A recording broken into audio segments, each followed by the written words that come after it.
Delhi police ने साफ कर दिया है कि प्रदर्शन करने के अधिकार पर कोई रोक नहीं है, लेकिन अगर किसी ने कानून हाथ में लिया तो उसके खिलाफ सख्त एक्शन लिया जाएगा।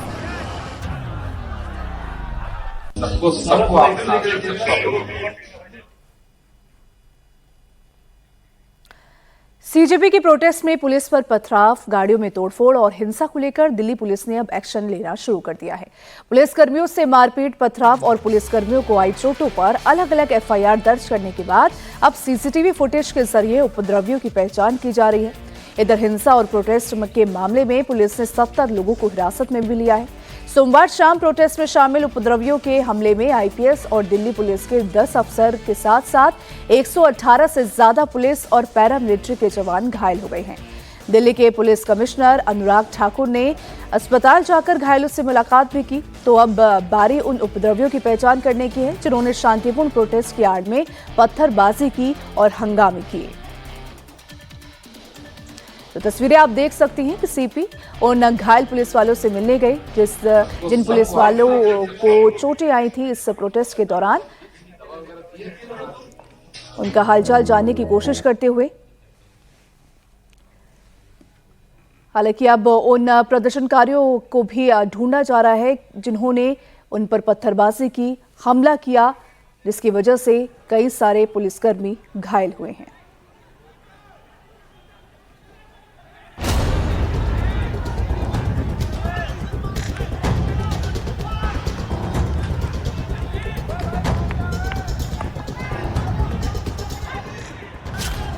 पुलिस पर पथराव करती हिंसक भीड़।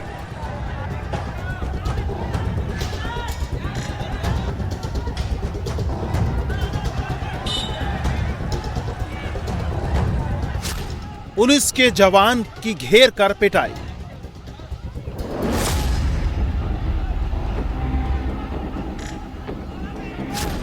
दिल्ली पुलिस की वैन में तोड़फोड़।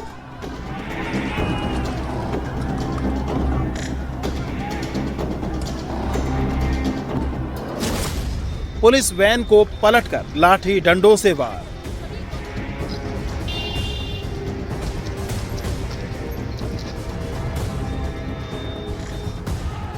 दिल्ली में सीजेपी के प्रोटेस्ट के दौरान प्रदर्शनकारियों की आड़ में पुलिस को चुन चुन कर निशाना बनाया गया। पुलिस कर्मियों को घेर कर पीटा गया। पुलिस की गाड़ियों में तोड़फोड़ की गई। इस हिंसा में जिस तरह पुलिस को निशाना बनाया गया उसने पुलिस के कान खड़े कर दिए हैं, इसलिए अब पुलिस का एक्शन शुरू हो चुका है। प्रदर्शनकारियों की आड़ में साजिश पर उतारू उपद्रवियों की पहचान की जा रही है। पुलिस सीसीटीवी और वीडियो के जरिए पुलिस पर हमला करने वालों की पहचान कर रही है। करीब 70 प्रदर्शनकारियों को पुलिस ने हिरासत में लिया है। प्रोटेस्ट के दौरान हुए हमलों में 10 अफसरों समेत 118 पुलिसकर्मी घायल हैं। घायल पुलिसकर्मियों में special commissioner, joint commissioner, additional commissioner और डिप्टी कमिश्नर रैंक के अधिकारी भी शामिल हैं। प्रोटेस्ट के दौरान 60 प्रदर्शनकारी भी घायल हुए हैं। करीब 20 सरकारी और प्राइवेट गाड़ियों को प्रदर्शनकारियों ने नुकसान पहुंचाया है। जंतर मंतर और कनॉट सर्किल में जगह जगह पत्थर और पुलिस वैन के साथ सरकारी गाड़ियों में तोड़फोड़ के निशान देखे जा सकते हैं।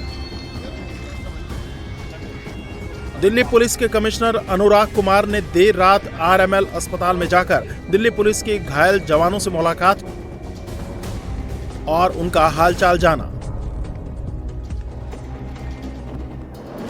ये तस्वीरें नॉर्थ डिस्ट्रिक्ट के डीसीपी राजा बांटिया की हैं। प्रदर्शन के दौरान ये संसद मार्ग पर तैनात थे।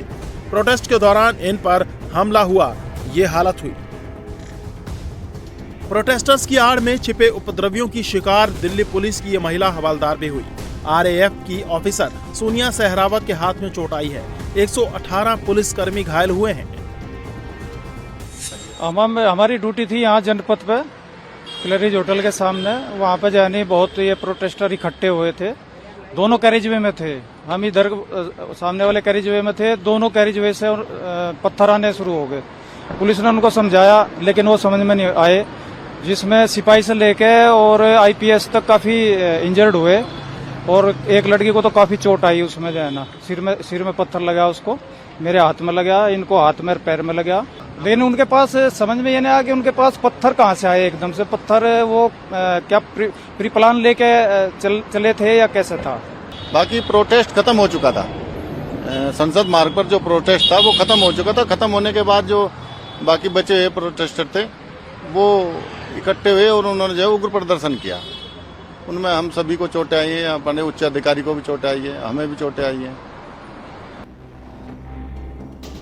सीजेपी के प्रोटेस्ट के दौरान भीड़ के हमले में घायल पुलिस कर्मियों का इलाज जारी है। तो अब पुलिस उन उपद्रवियों का इलाज करने में लगी है जिनके हिंसक प्रोटेस्ट के कारण सेंट्रल दिल्ली में अफरा तफरी मची रही और पुलिस वैन के साथ साथ कई सरकारी गाड़ियों में तोड़फोड़ हुई। सोमवार को हुए हिंसक प्रोटेस्ट मामले में एक्शन लेते हुए दिल्ली पुलिस ने